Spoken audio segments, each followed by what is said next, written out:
Good day everyone. This video lecture will be talking about on how to create or construct your group frequency distribution in a given data.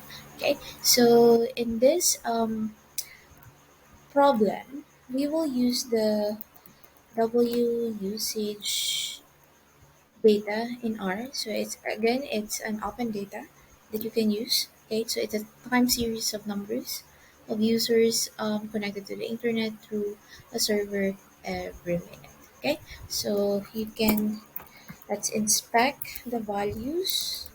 Sorry, W usage. Okay, so let's run. So basically, it's just a list of numbers. Okay, there. Now, first is in order to again to construct frequency distribution, group frequency distribution, you have to determine the class. Okay, so to do that, we have to find the highest and the lowest. Okay, so I will create a variable where I can store the maximum, which is the highest. Okay, then usage. Then after that, another variable that will store the value of the lowest, which is L, W usage. Okay, and then let's display the value of L and H. Okay, so here we have L. L is the minimum. Okay, so 83 and high H is the highest, which is 228. Okay, now let's compute the range. So recall, okay, if we can recall the formula in range.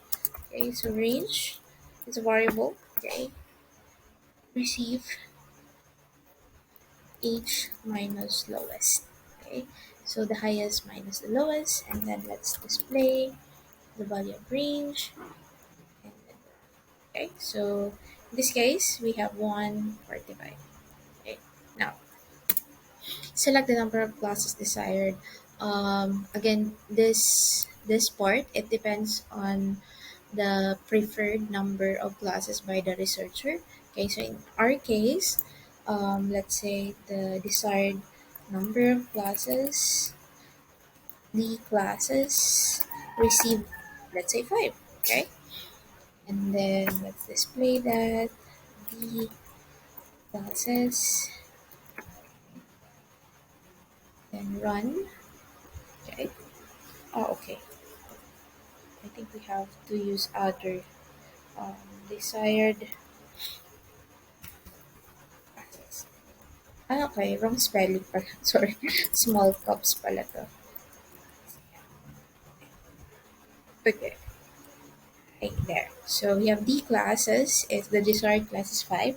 Okay, now we can compute the width.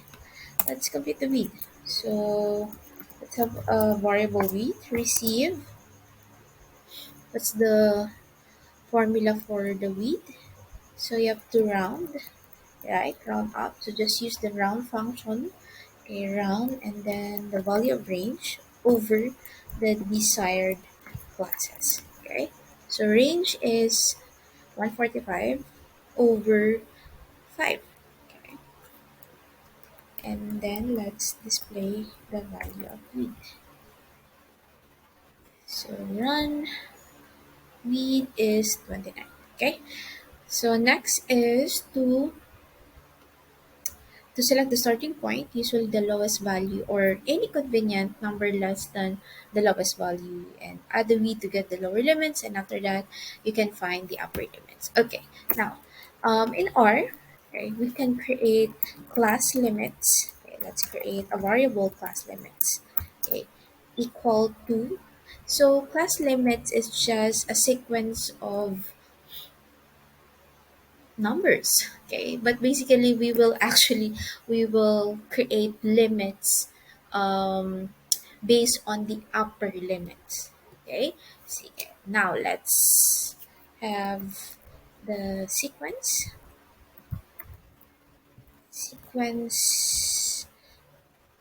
as seq function in R is used to create sequence of number. Okay, so we will create a sequence of number from this the start until end. Okay, so in our case, we will start our class limits. You can start by the lowest, okay, L, or and but I preferred starting the limits to lower than the lowest, okay, just to be safe. Okay, now, so lowest minus 1, so we will start our limits lowest minus 1 until the maximum, but in my, again, I preferred okay, um the sequence will end to the maximum plus 1, so just to be safe, guys. Okay, there. It's my practice in creating class limits, so there's nothing wrong with that. Okay, so you will start lowest minus 1 and then highest plus 1.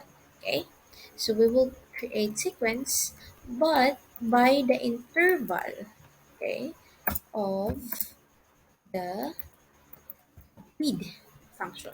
Okay, because let's say the lowest is around, what's that, 83, and then so that's minus 1, that's 82, and then the highest, okay, is 228, so plus 1, that's 229. So if you ignore, or by chance you do not put any interval here, so it will create sequence from 83, from 82, 83, 84, 85 until to the highest value. Okay, so we don't want that. We want a sequence of number that will start from the lowest minus 1, okay, until highest plus 1, by with the interval, okay, with the value of width.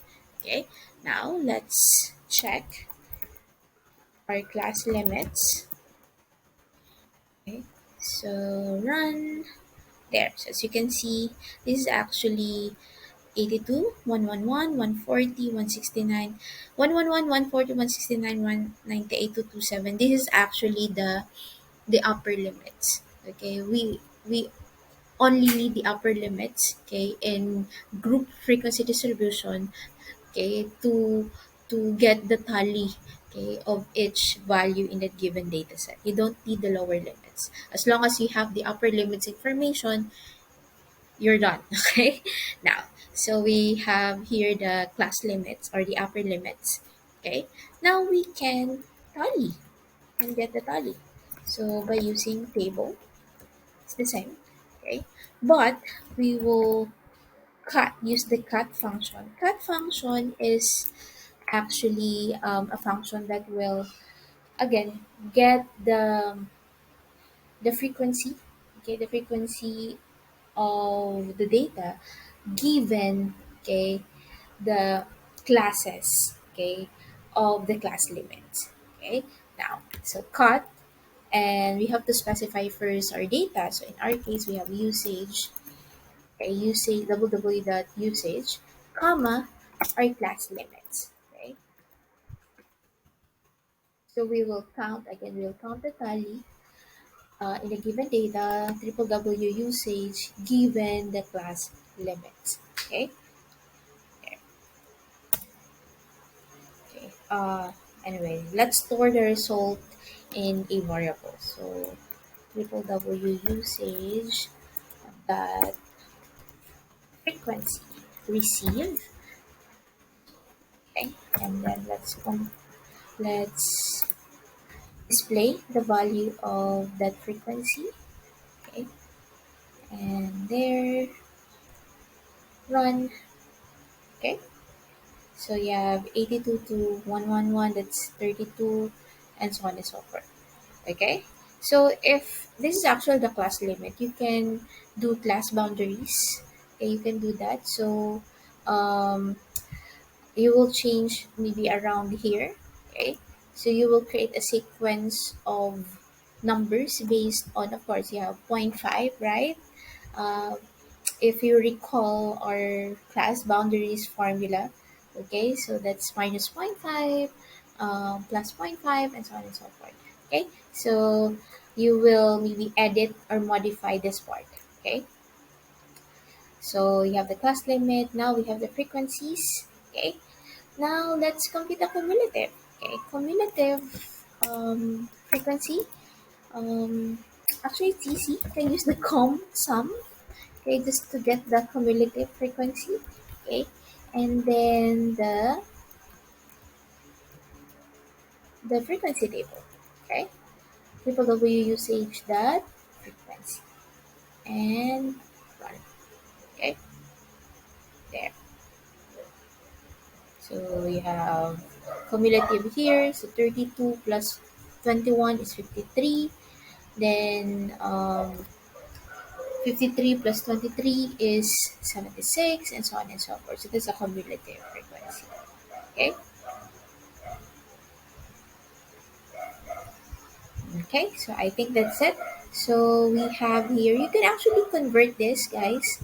Again, you can convert this, the triple W dot frequency in a data frame. Okay, so in a previous lecture, please refer. Okay, what is data frame? Data dot frame.